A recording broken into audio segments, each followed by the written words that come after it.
launched your career or just helped pay for your first car. Well, this is the true story of my first job.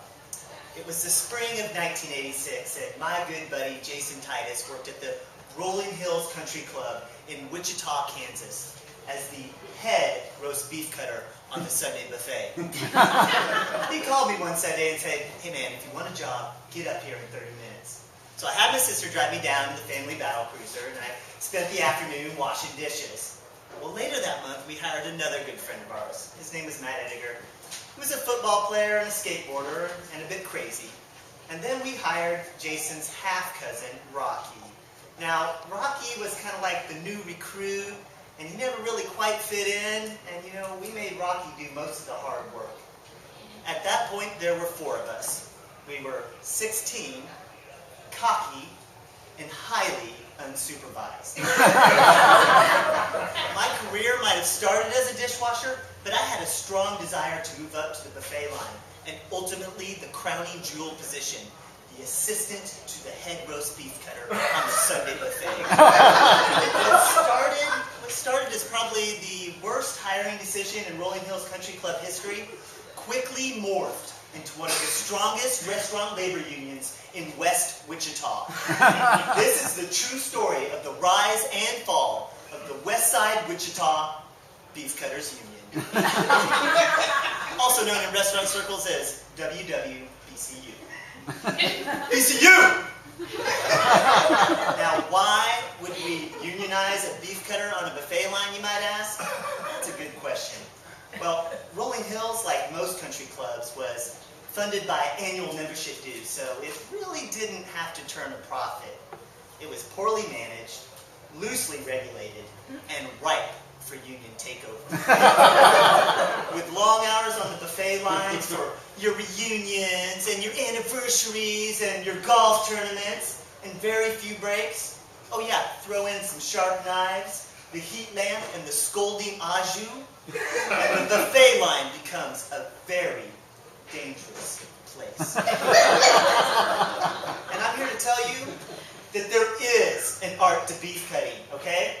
Some people might have you think that that perfectly sliced roast beef just kind of magically appears on your plate. Well, it doesn't! Okay? It takes almost an hour of training to get your beef cutter certification card. You have to learn how to cut against the grain, au jus preparation, horseradish 101, the history of roast beef and world events. To protect our trade, we unionized. Let me define the reach of our power. West Wichita is everything west of the Big Ditch, all the way to Maple Road. And if you go down to Mid-Continent Airport and then go all the way north to Central County Zoo, at the height of our power, we controlled 6 buffet lines. Sizzler, Golden Corral, Ryan's Steakhouse. We ran that city. Our first action as a union, of course, we opened our break room. It was called the Beefcutters Hideout. It was just right next to the buffet line. It was an abandoned waiter station. But it had an operational soda gun. So we went over there and turned over some trash cans so we could sit down almost out of the view of customers. It was awesome. Oh, we had a secret handshake. Okay, just forget that. All right? We held post-mandatory buffet meeting, wrap-up meetings in the walk-in coolers, known as the Beefcutters Cool Down, where we discussed strategies for beef cutting and buffet line management. We lobbied the mayor of Wichita and got mandatory shift and slice maximums. Standards in place across buffet lines still today. But when one group controls so much power, abuses of that power are bound to happen. I'd like to say that we got blinded by the heat lamps. First, we branched off into a seafood buffet. And then there was that hostile takeover attempt of the omelet bar, just diluting the focus and the purpose of the Beefcutters Union.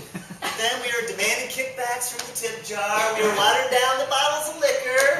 We had giant containers of shrimp and sides of beef and ice sculptures that we would just sell on the open market to fuel our growing union. We got so powerful that if you didn't make your payment, ketchup was not going to get delivered with your French fries. Oh, and where'd the twice bakes go for the German anniversary? Oh, I don't know. They went missing. Okay? It happens sometimes. Now, no union would be complete without a strike. And Rocky wanted the weekend off. So we told Rocky that you march into the office and demand the weekend off, or the whole Beefcutters union was going to go on strike. And he did just that. And they fired him on the spot. I got canned. Well, on his way back to the Beefcutters hideout, we held a top-level union secret ballot vote and decided not to strike or support Brother Rocky. When Rocky found out, he was furious and stormed out of the restaurant and went straight to the top levels of the Buffet Line Management Agency and the state government and uncovered the rotten underbelly of the BCU. Needless to say, that was the end of the party buffet for the Beefcutters Union. Now, I'm not proud of some of the decisions we made, but we did advance the cause of Beefcutters everywhere. So, next time you're in West Wichita and find yourself at the end of a buffet line, don't get caught bad-mouthing the West Side Wichita Beefcutters Union. In fact, show a little respect. That might be a union member you're talking to. Proceed.